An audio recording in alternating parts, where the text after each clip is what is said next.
প্রতিদিন কঠিন রকম বাধা বিপত্তি ষড়যন্ত্রের মধ্যে দিয়ে এই দেশটা চলছে।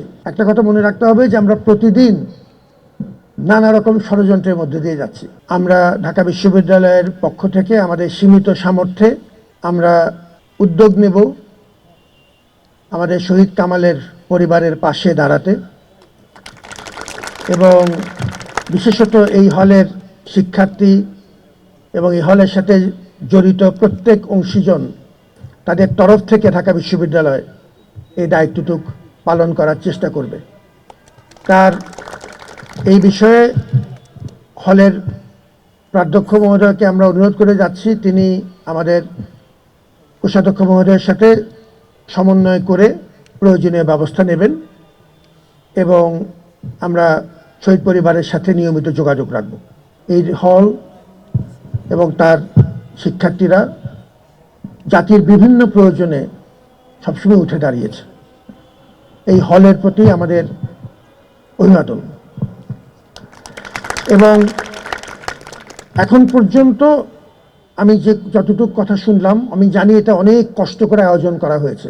এই আয়োজনের ব্যাকগ্রাউন্ডে যেহেতু আমার সাথে প্রাধ্যক্ষের প্রতিদিনের যোগাযোগ, এটার পেছনে কত মানুষের পরিশ্রম আছে আমি জানি।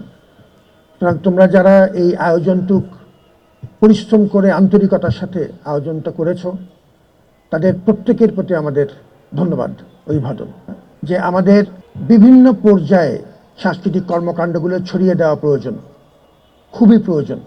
এটা আমাদেরকে ঐক্যবদ্ধ হতেও সহযোগিতা করে। একটা কথা মনে রাখতে হবে যে আমরা প্রতিদিন নানা রকম ষড়যন্ত্রের মধ্যে দিয়ে যাচ্ছি, প্রতিদিন। সবাই জানি এটা, এর মধ্যে কোনো ডিপ্লোম্যাসির প্রয়োজন নাই। I don't have to sugar coat a bitter reality, I don't have to. প্রতিদিন কঠিন রকম বাধা বিপত্তি ষড়যন্ত্রের মধ্যে দিয়ে এই দেশটা চলছে। ঢাকা বিশ্ববিদ্যালয় এদেশের অন্যতম প্রাণকেন্দ্র, অতএব আমাদেরও প্রতিদিন এর মধ্যে দিয়ে যেতে হচ্ছে। আজকের এই দিনে আমরা 1971 সালে যেসব যাদের আত্মত্যাগের বিনিময়ে আমরা একটা দেশ পেয়েছি, আমি তাদেরকে স্মরণ করছি। তাদের আত্মত্যাগ না হলে হয়তোবা আজকে আমি জাহাঙ্গীর আলম চৌধুরী এখানে দাঁড়াতে পারতাম না, আপনাদেরকে গ্যারান্টি দিচ্ছি।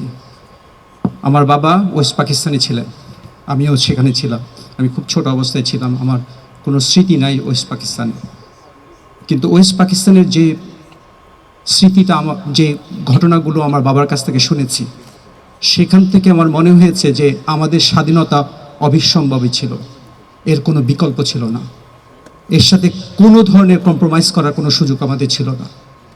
কারণ এই দেশ স্বাধীন না হলে আমি জাহাঙ্গীর আলম চৌধুরী হয়তোবা করাচির একটা কোনো অফিসের কেরানি হিসাবে অথবা মধ্যম লেভেলের একজন অফিসার হিসাবে আমার কর্মজীবন শেষ করতে হইতো।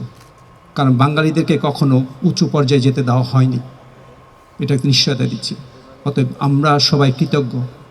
আমরা এই দেশ স্বাধীন না হলে আজকে আমরা অনেক মানুষ আমরা কোনো পজিশন পেতাম না। অতএব আমি আমার কৃতজ্ঞতা প্রকাশ করছি। এর পাশাপাশি গত জুলাই বিপ্লবে যারা আত্মত্যাগ করেছেন তাদেরকে স্মরণ করছি। আমি কামাল মিয়ার মেয়ের যে বক্তব্য শুনেছি, সেটা খুব হৃদয় বিদারক। যাদের আত্মত্যাগের বিনিময়ে আমরা আরেকটা দ্বিতীয় স্বাধীনতা পেয়েছি। আমি কিন্তু লিটারালি মিন করি এটা আমাদের দ্বিতীয় স্বাধীনতা। কারণ আমি মনে করি যে রেজিম ছিল, সে রেজিম যদি কন্টিনিউ করতো আর 10টা বছর, তাহলে সম্ভবত বাংলাদেশ আরেকটা সিকিম হতো। আমি মনে করি, মনে প্রাণে এটা বিশ্বাস করি।